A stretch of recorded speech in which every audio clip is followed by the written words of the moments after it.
training. Sorry, it always interrupts. Okay.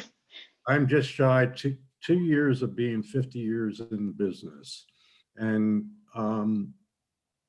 the topic, which is a different one, normally I give these turbo tech talks, I think is timely with the COVID thing and the economic situation, all of which kind of brings a certain level of uncertainty.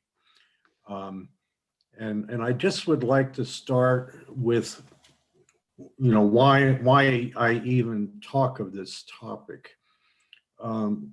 I started my career as a pre-med, and early in that career, my mother had abdominal pain, was taken to the emergency, was entered in the hospital. And with that, I immediately went down there. And as it turned out, she had 3 specialists there that day. One was her neurological surgeon, another was her urological expert, and then the other, it was her cardiologist.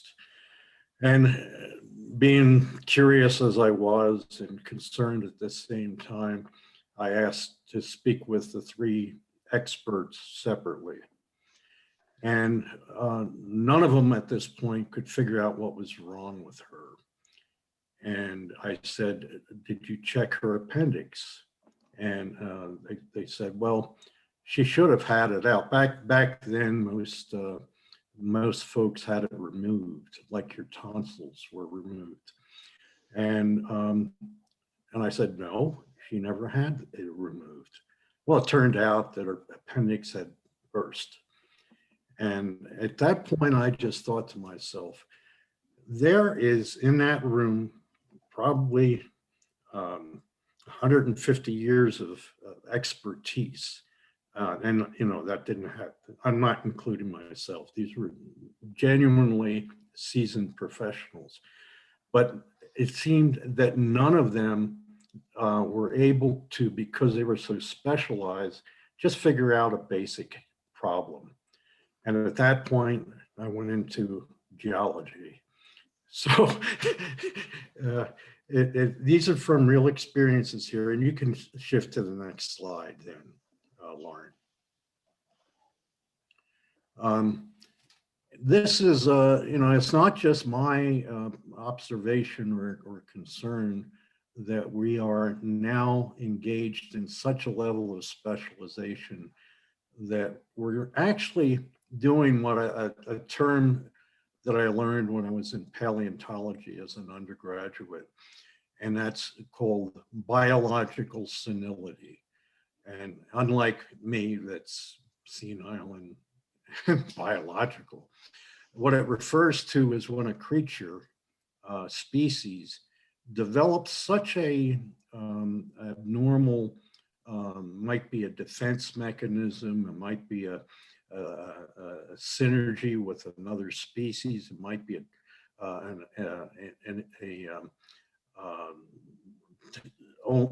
they're only able to eat one sort of vegetation, let's say, or whatever, and then conditions change.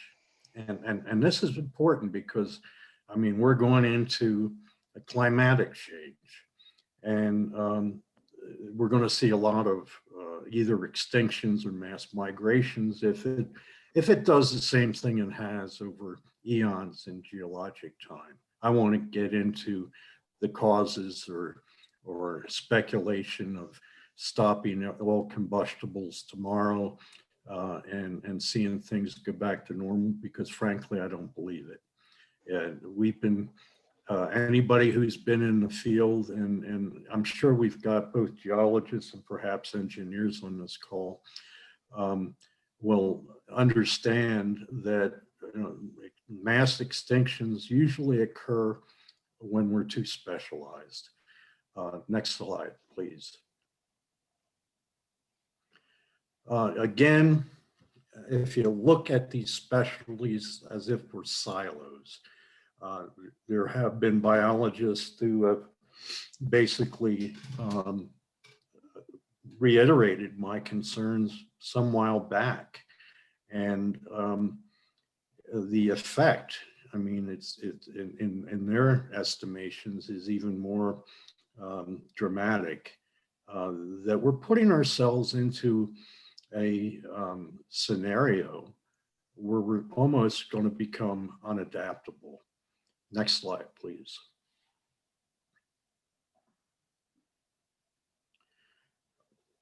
You know, if we look in short-term history, and that should be the late 1880s, not the 1980s, we see inadaptability as things through time progress. A lot of innovations and inventions came out of the 1800s when the emergence of the Industrial Revolution occurred. And as it progressed, certain industries became fairly specialized. And we had Ford with his automotives using a different technique in manufacturing that more or less put people along an assembly line doing a specific task. And at that time, there were a number of occupations and inventions that soon disappeared. Steam engines are a good example of that. And of course, there are losses of jobs, and there are other economic considerations in the early 1900s, economic crisis and so forth, that affected all of this. But it seems like about in the 1960s, the technologists started to become more specialized. And this happened probably more in the medical profession, but soon geologists and engineers, we all were assigned certain specialties. Some of these specialties were evolved in what we did, what maybe we were a geophysicist, or maybe we were associated with a certain industry. And if any of you have been in the industry long enough, and I see a few folks that maybe have been, you'll know that certain commodities through time became obsolete, and we continue down that pathway. What we do as professionals also becomes niched, even to the level at which, if you're a mining geologist or mining engineer, it's almost impossible to move into, say, the oil sector, or vice versa. And then even within, and I'm going to use the mining sector since that's the sector I'm in at the present time, if you work in or have worked in exploration, you're not looked at as a possibility for mining operations, and vice versa again. So evolution of specialization occurred in many of the extractive industries and continues such. With the advance of computers and those of us who have been around, it's, oh my gosh, I can remember boxes of cards for Fortran and writing my first my program for cross sections in the early 1970s. And it took like 2 boxes of cards to do a cross section. But I could see at that time that it was going to become important to understand it. And I had no idea at that point how quick the technologies would move, almost quicker than an individual could keep up with.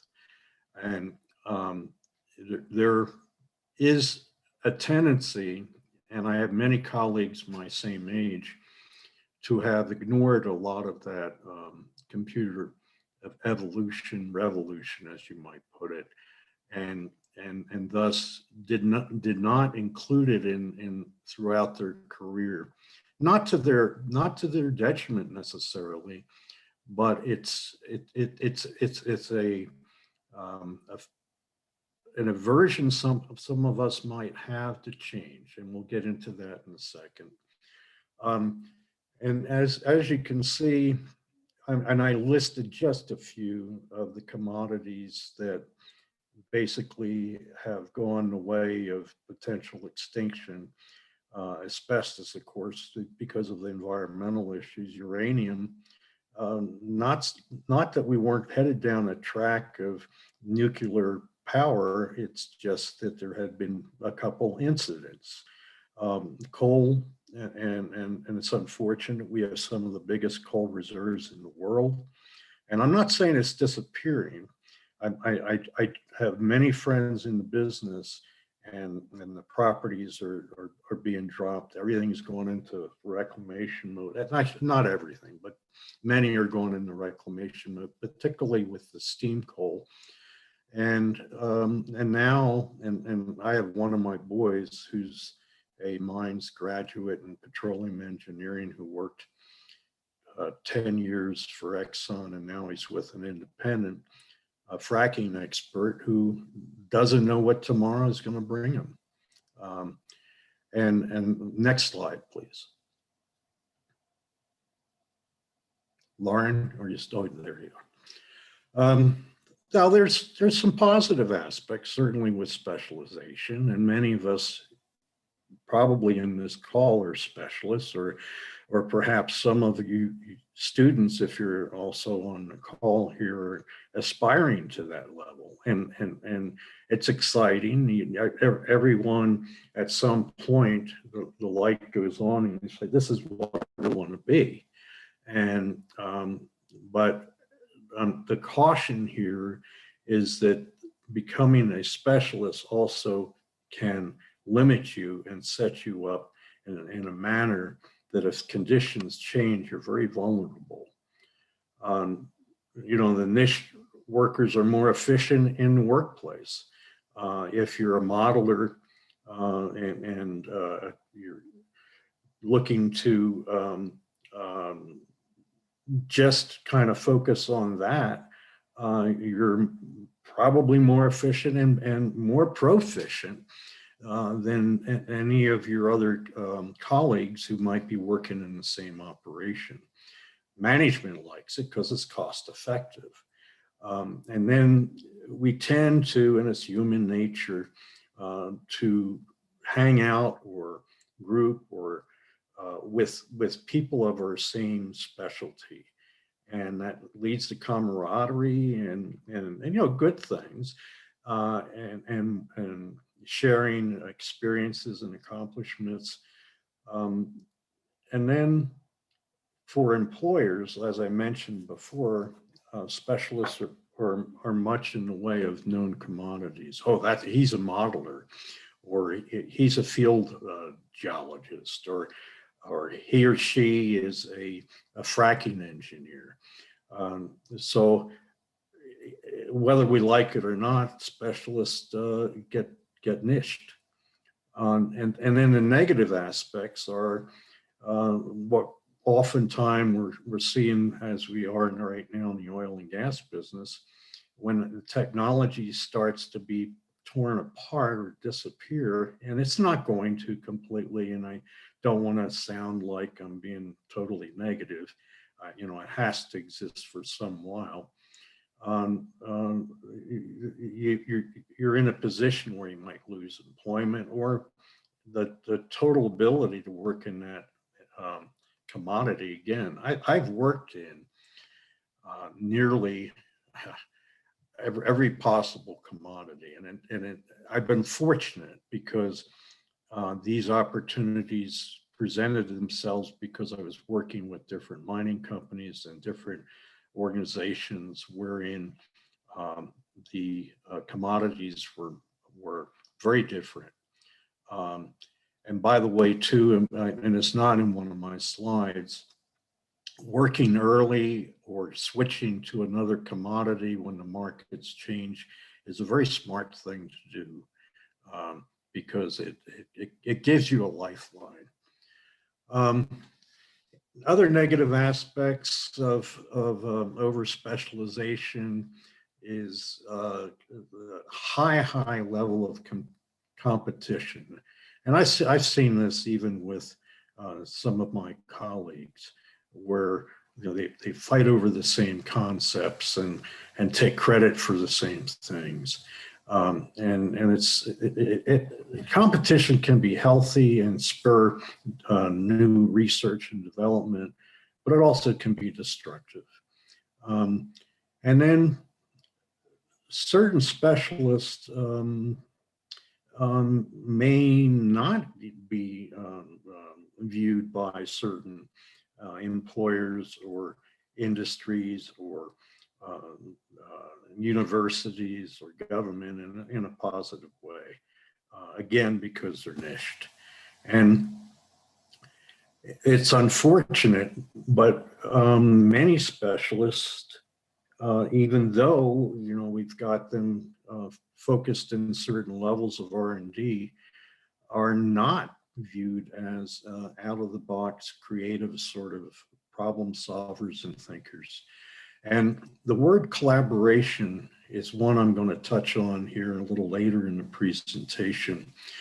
But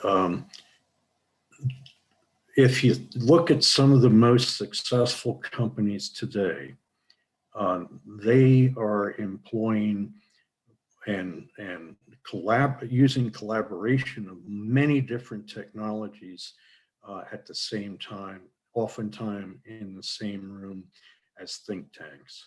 Next slide, please. Now, this is the unfortunate thing when the marketplace changes, and I've seen, and even with my own son, a total resistance to take many of the similar abilities that you have in one technology, say at petroleum engineering, and move it over to another technology that is in vogue or will continue for a while. Fluid dynamics. Many of the hydrologic aspects in production are very transferable. And you can see for yourself. This is just a small rendering. This thing could go on and on. Next slide, please.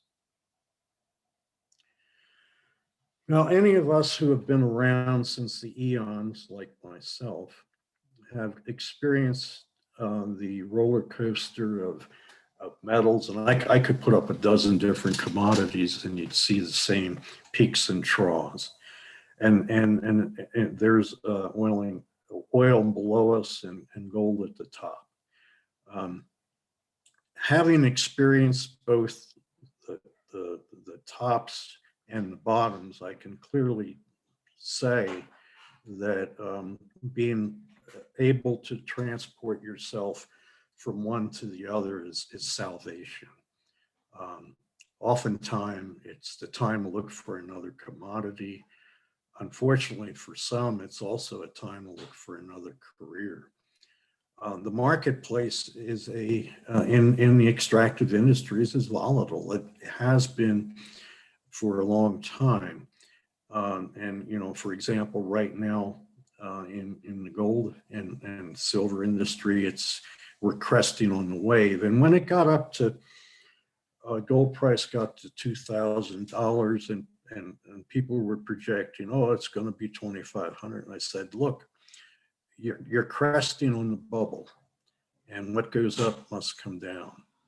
And I think this point is particularly important for some of you younger people who are looking at a specific industry, and the market is really hot in terms of opportunities, in terms of jobs, And whilst it is for the time being, possibly it won't for what um, for the future. My son, when he was graduating from mines, the industry in the 2000s was just gone crazy. He was hired to meet. Well, he was hired by an oil company while he was still at mines, and then a series of companies who were merging on one another gave him retainers just to stay with them. So the ride can be really, really nice if you catch the wave at the right time. But like any surfer, you can crash and burn when the crest is over. Next slide, please. So getting back to the concept of trying to figure out, let's say you're at a threshold of an industry being phased out. It's normal human nature to not want to change, not want to move into another area, maybe even abandon any of the technology you already know. I've had discussions with my son relative to what are you going to do if the work here with this independent crashes, and he's at this point just saying, well, I'm going to follow one of my hobbies. But we have a tendency to be inflexible to new opportunities, ideas. In a sense, and psychologically, folks that, and this is not to pinpoint anybody, oftentimes a more introverted individual has a tendency to not want to change more than an extroverted individual. And by the way, I'm far from being an extroverted individual. We get this closed-mindedness. This is the way we do things. And with that, we get locked into the niche of specialization even further. And if you get too absolute in your thinking, you lose the ability to think outside of the box. And if you lose the ability to be creative, the net outcome will be inadaptability.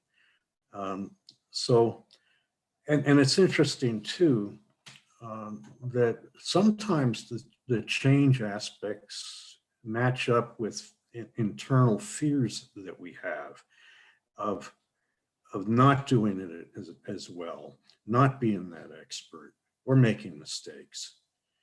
And I thought an interesting statistic, actually I had a class in psychology when I was an undergraduate. The pre-med students had to take that, although I dare say a lot of doctors I've gone to probably didn't take such. No digs at the doctors, but understanding the patient doesn't seem sometimes to be an important aspect.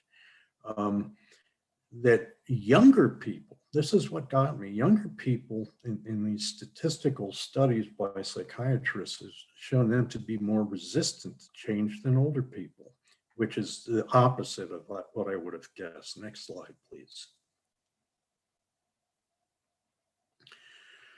Well, and I'm sure all of you have either worked for or have been in an organization where change was about the last thing anybody wanted to do. And, it's unfortunate. But it's also influenced to a great degree by industry. People found that if you had people doing, or employees doing the same thing over and over, the predictability was greater, the mistakes were less, and you could export these people employees very easily in the same mode or same niche in other parts of the company. Change is scary, not only for individuals, but for employers. But for a technologist, and most of you, I presume, probably are, and some of you could be managers without a technology, but I doubt it. If you are too much into a repetitive job, you can get complacent, bored, lower your expectations, not want to look at new ideas. And the concept of collaboration is something that just is, you want to avoid at all costs. In other words, if you're a petroleum engineer and you were asked to be brought into a meeting with a number of biologists who were engaged in permitting, would you do that?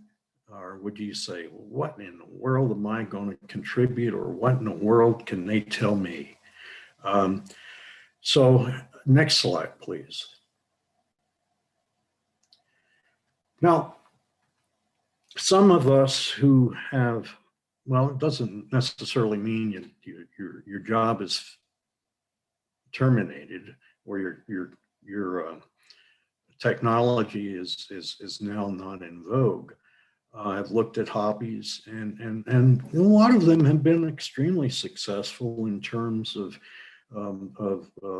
emerging as an entrepreneurial company that is extremely successful.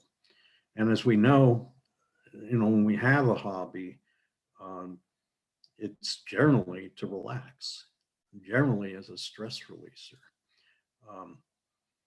And during undergraduate school, I actually did contract oil paintings for businesses and for individuals. And I could have gone the track of art school. And in fact, at one point when I was in high school, I thought I was going to become a medical artist. Well, guess what? Photography became so good that there is no such thing. No artist sits in a operating room and draws anymore. It's kind of like a draftsman. While we have CAD operators now, the draftsman has gone the way of careers that just aren't around anymore. Next slide, please. Now, going back to collaboration, many of you don't even have this opportunity, but if you ever do, it opens the world for you. If you aspire, any of you, or have moved to a management role, you know very quickly that you're dealing not only with different kinds of people, different types of temperaments, but oftentimes different types of expertise. And if you don't grasp, and I say this from experience because I've made it up to general manager of operations, chief operation officer of publicly held corporations. If you don't have that talent, then you're going to not succeed as well, because you can't conceptualize how to blend all these technologies together just the way a conductor would lead an orchestra. So any opportunity that you have to collaborate with other technologists can give you a perspective of doing things a little different. And there's another upside to being able to converse and think and see that perspective. Next slide, please. One of the things that many of us have as we're taking this threshold to our careers and is that being an expert is the way to go. Everybody wants to be that expert and receive that self-gratification by um, I won't say you know get the Nobel Peace Prize or whatever, but um, and everyone aspires to making a bit more money. Uh, there are some that don't, but that's not really the norm. And we want to be in greater demand, and with all that, our confidence is boosted by being a generalist. And this is why we don't find anymore as many, let's say, a general practitioner, a medical doctor, that who is not really what I'll call one that sends you to an expert. Back in those days, you know, they didn't know everything, but they sure tried to figure it out, and and had the ability to cross over into different specialties. Same thing goes with geologists and engineers of the past, and there are still some around who have this quality today of being a generalist, but yet being able to handle multiple different specialties. And again, by being able to do this, you are much more adaptable to change. But there also is the downside of being a generalist. If you're not what I'll call cutting edge, and many of the graduates that you have there at Mines, this doesn't even apply to, because you have to be above the norm to even be in the school. You may not be at the top of the totem pole when it comes to industry and careers and so forth. Next slide, please. Now,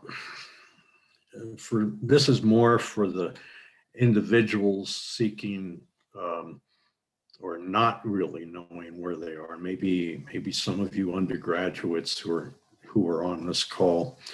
I mean, there are some careers that are pretty much going to be around regardless of the administrations and the politics, whether things are proactive or reactive, or whether they're uh, anti-development or development. And these are technologies that we need people in these roles. Don't get me wrong, but oftentimes you look at them and you say, my gosh, how am I going to be challenged by these roles? And you know, for some folks, and maybe you know it's a sibling or one of your children who you want to be one of the experts. Well, when they can't achieve that, there's nothing wrong with having a bulletproof career. And sometimes when you look at how successful they are over a longer period of time, you almost question whether or not your specialist son or daughter or your general practitioner son or daughter made the better decision. Next slide, please.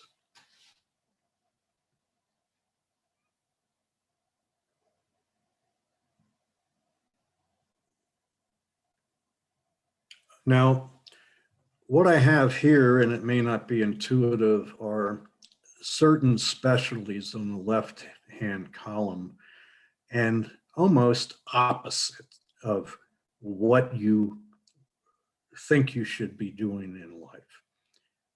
And the reason why this is useful is particularly for those students with a bachelor's who are looking at a master's. There's two ways of looking at it. One is a master's or PhD enhances your specialization and knowledge. It makes you more desirable for the particular industry. But again, by having an opposite degree in one or the other, you've got a fallback. And this is somewhat what I did in my career. Next slide, please.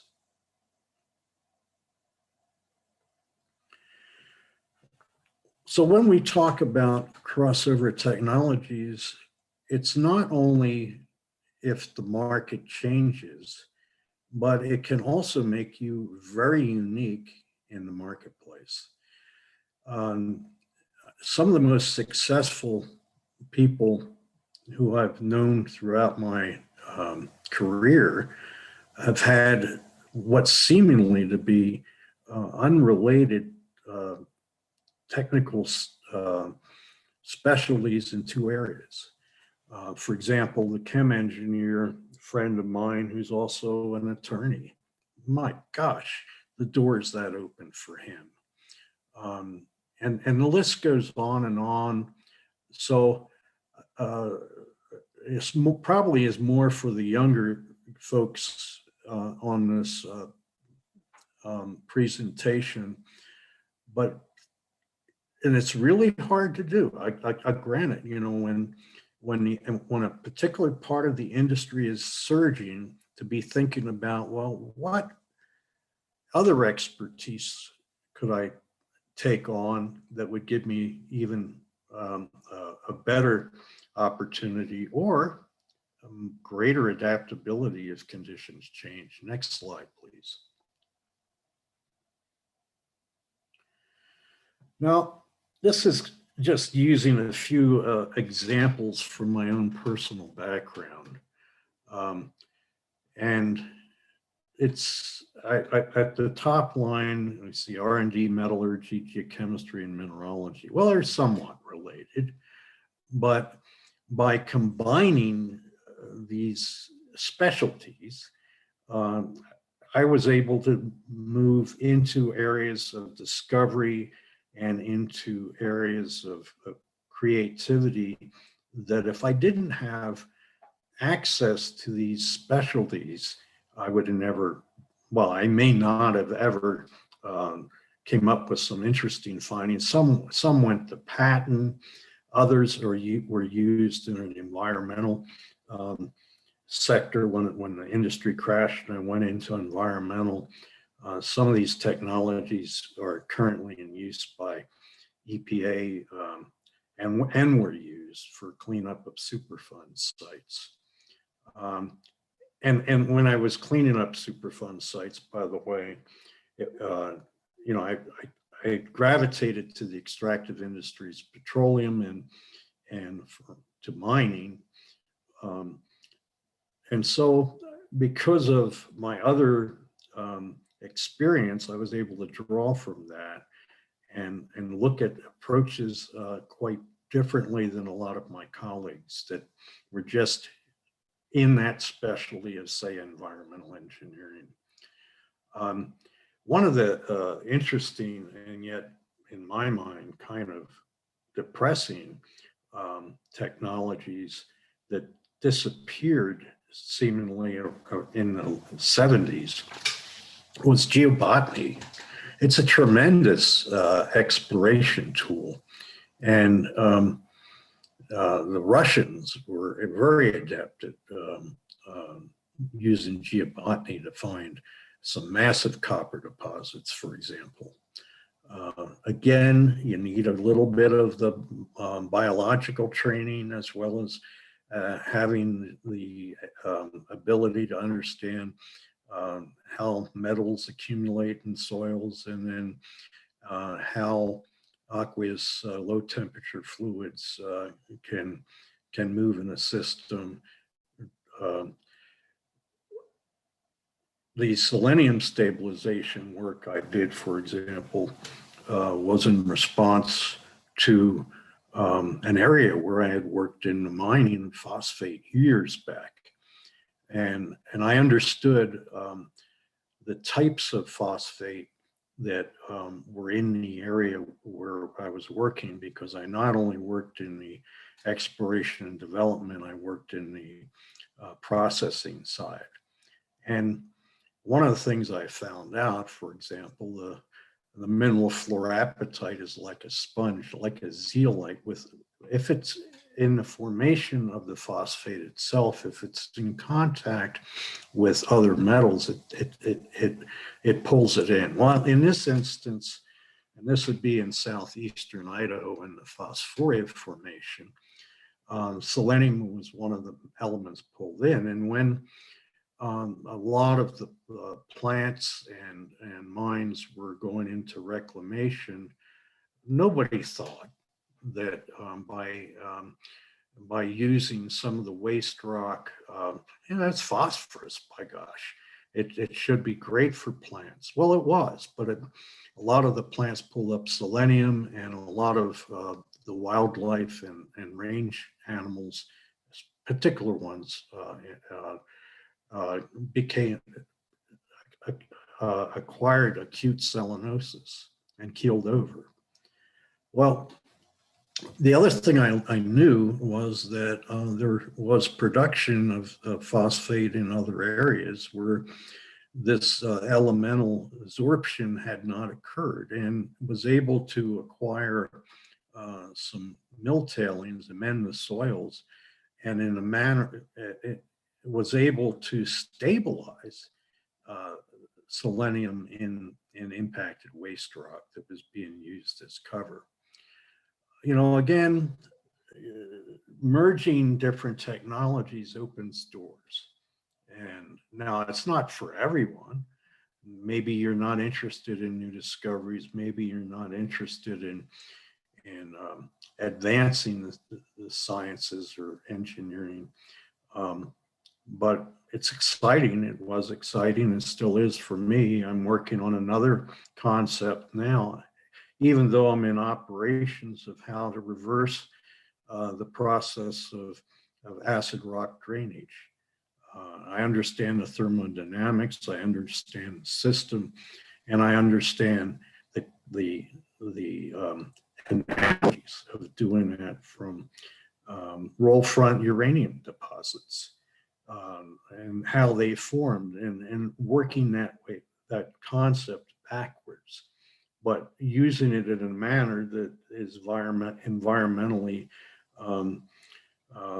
beneficial. Next slide, please. So I guess in conclusion, long and short, we get into an area where we feel comfortable. And maybe this is more now for the folks who have been in the industry for a while.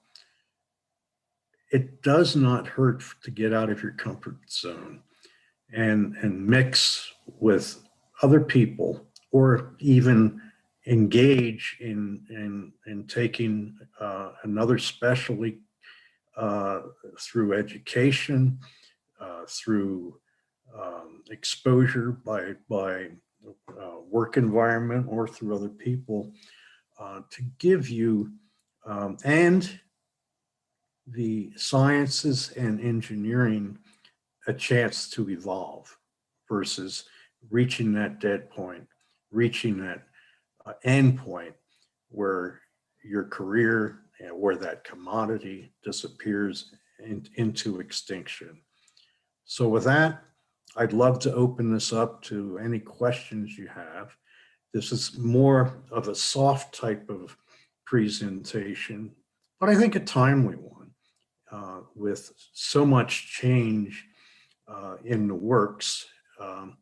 And again, change is scary. Go ahead. Anybody? Hi, Sean, I have a question.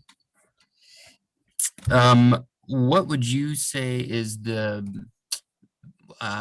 from your perspective, some of the best opportunities for crossover technologies for geologists at the moment, from what you've seen? Well, one thing I would, and I should have presented a graph that showed different commodities through time. If you're looking, say, to engage in a career in a particular commodity, stick with it for 3-4 years, and then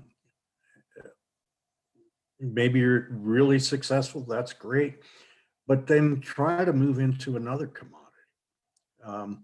And then the other thing would be, if you're, in school, a specialty in one area and then a specialty in another. And that's really, really hard. But let's just say if you're a geologist, well, maybe get a master's in engineering.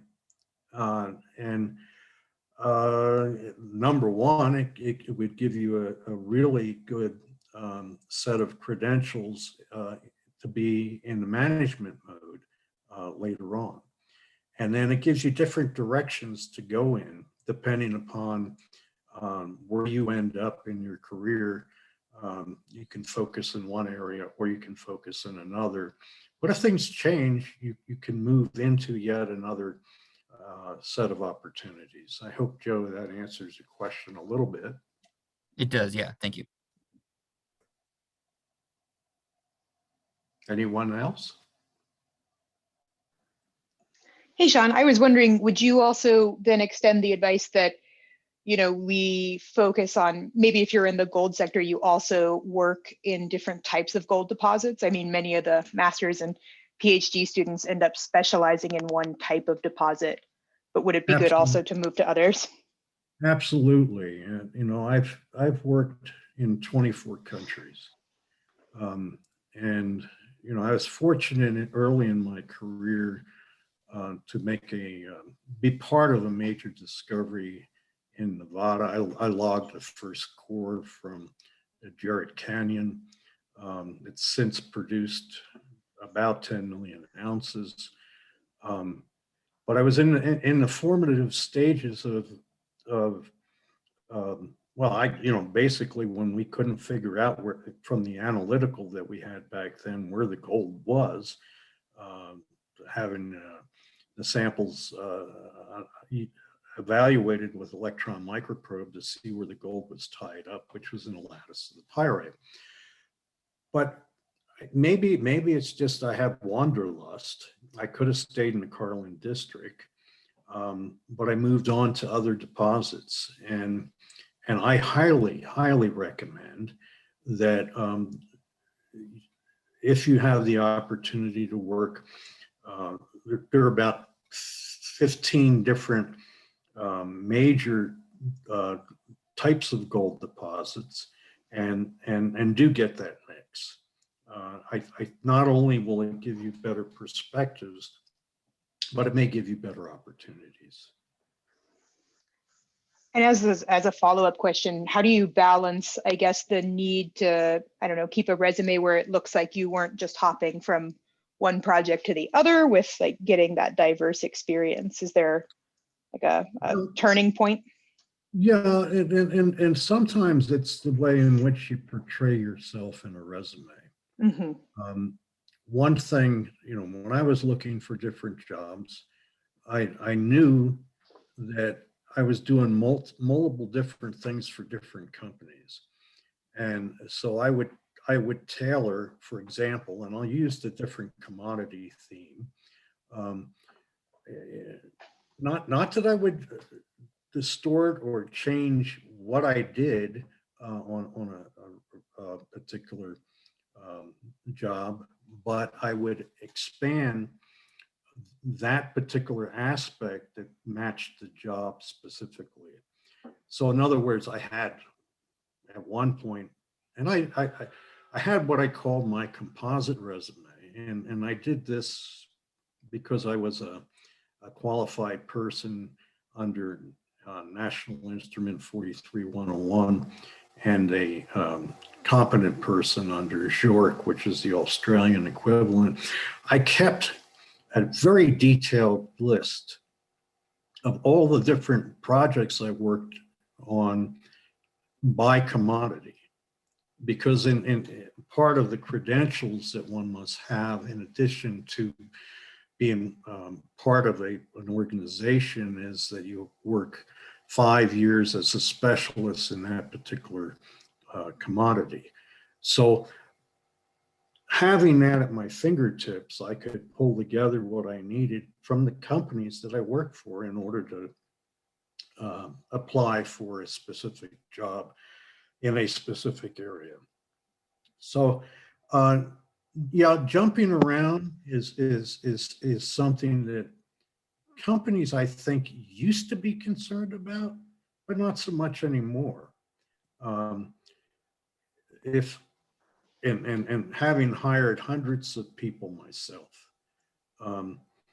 you know, there's a balancing act. Is it stability you're looking for and dedication, or do you want somebody who is, if they're not challenged enough, are going to look somewhere else? And it's not only that they're looking for more money, and believe me, my hiring tendencies changed through time.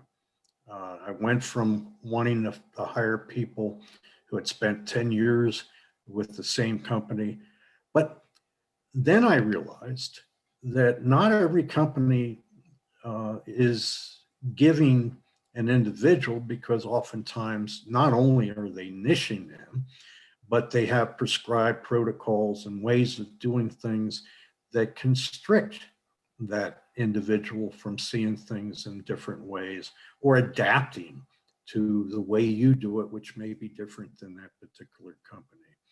And there's one particular large gold company.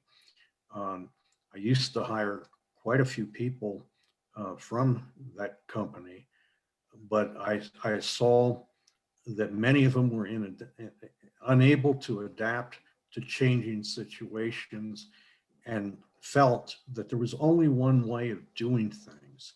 And so the longevity with a company, in my opinion, is not always viewed, at least by me, as a hiring credential. I think Lou has his hand raised, and I have a class in about 3 minutes, so I might turn over the hosting of the meeting to Caleb. Thank you so much, Lauren. Thanks, You've Sean. been a really nice host, and I hopefully this gives you some perspective on where you might be when you reach my age. Absolutely. Lou, go ahead with your question. Hi, can you hear me okay? I can. Hi, Sean, thank you very much for sharing your valuable perspectives. I was wondering if you might be comfortable sharing where you think within the exploration realm AI and machine learning is